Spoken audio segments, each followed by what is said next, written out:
The night that Sean died, I laid in bed trying to sleep, knowing that there would be a million things to do in the days to come. I spent that night awake, staring at the ceiling, still reeling from what had just happened. But it occurred to me at some point that his date of death was August 28th, or 828. In our world, 8 was a symbol for infinity, which has always been meaningful for us.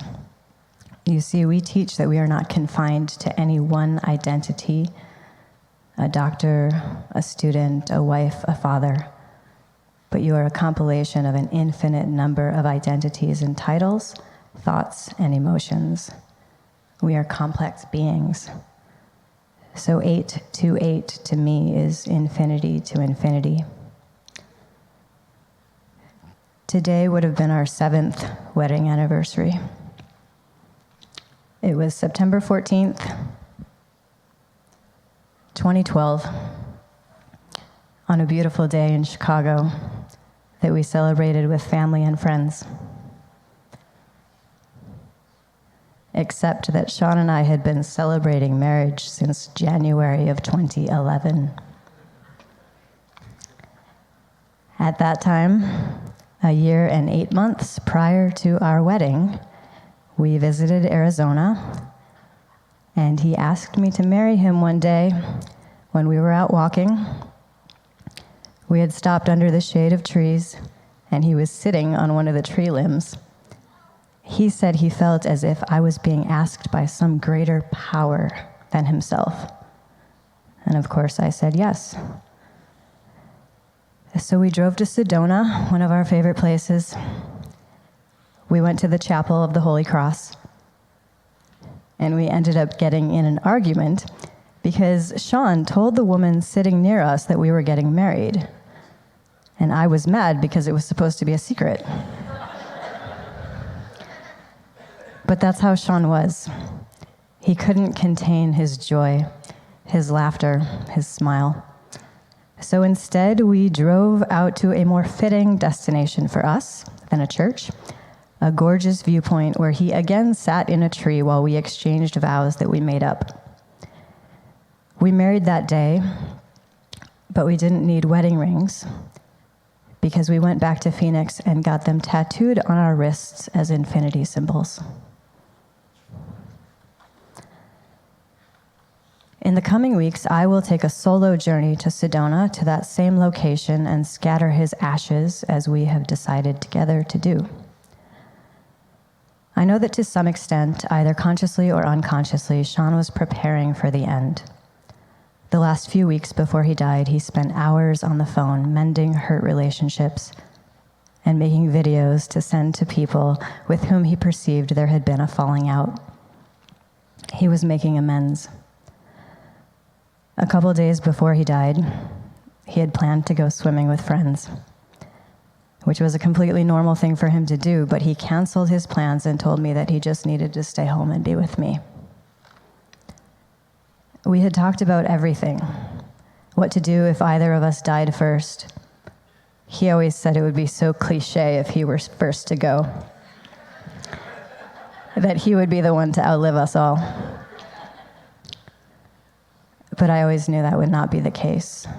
You see, you cannot be that intimately connected to somebody who has an extreme condition like osteogenesis imperfecta and not clearly see the frailty of life.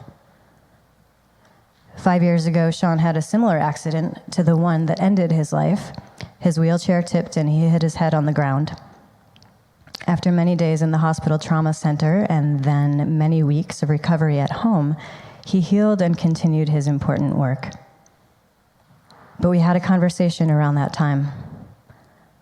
I told him that I saw how hard it was, and that when he was ready, he should know that I didn't need him to stay on my behalf. He agreed and said that while he loved his life, he was also tired of the bodily challenges, and that when death came, he would be ready. His friends may have thought he was joking when he said he could smell the cologne of the Grim Reaper, but I knew this was never a joke. We both understood how thin the veil is between life and death. And I'm so grateful that I got 5 additional years with him by my side. Deepak Chopra said, "When I am gone, I will have done what I came here to do, and that is enough." And Sean did so much more than enough. His message has gone around the planet to hundreds of millions of people who have been inspired and motivated and not killed themselves and started new families and found love again and got back up after being knocked down. And his message will live on. Sean was ready. He sent a message to the brothers the day before he died saying that he had everything he had ever wanted. He was ready to soar in a way that he couldn't in the last 40 years. I'd like to tell you about our love without painting a picture of an idyllic marriage that never had any problems. Just last year, Sean and I separated briefly in order to figure out if our marriage could stand up to the various tests of our humanness. What brought us back together was the fierceness of our love for each other. But in that ferocity, we never held each other like this. We always held each other like this. We were always free to go. And because of that, that's what made staying together ever more beautiful, authentic, and free. We worked so closely together over the last number of years that a lot of our ideas and the things we talked about were a co-creation. We literally came up with a name for our company at the same time. So it was always like, oh yeah, I had this idea. No, that was my idea. And we tried to keep our egos out of it, but we're human. The one thing I feel very proud to take credit for was in him understanding that it wasn't his responsibility to change people's lives. They themselves change. Sean went from speaking to audiences where he felt exhausted and drained afterward, carrying the weight of all that responsibility, to thinking, hey, I'm here to do my thing. And if you change, that's great. It's on them. It took the weight off of him. And there is a reminder in this for you too. Sean Stephenson didn't change you. You changed you. Maybe his example influenced you, but you did the work. And that work is not over. You're still here. You can continue to grow. You can continue to develop, and you can continue to be an influence for change in others, just like Sean was. My best friend Keith, who I've known much longer than I've known Sean, said when he thinks of me with Sean. I believe that's a testament to how bonded we were, how much of a combined force we were in business together, in life together, in love together. In some ways, I understand Sean so much more now.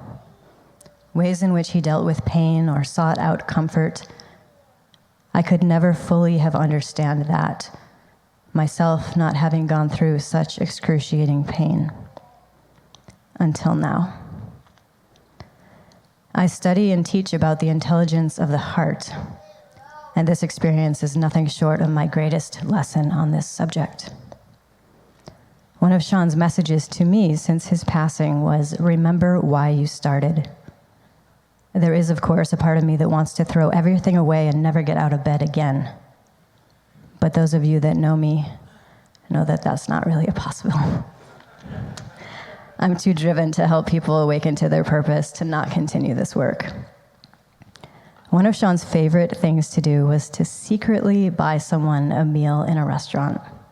He especially enjoyed it when it was a little old lady eating by herself.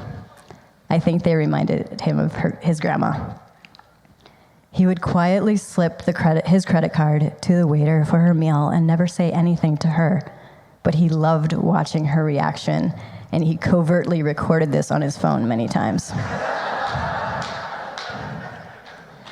That is an easy way to keep Sean's spirit alive and well, with kindness, joy, and goodwill in your heart.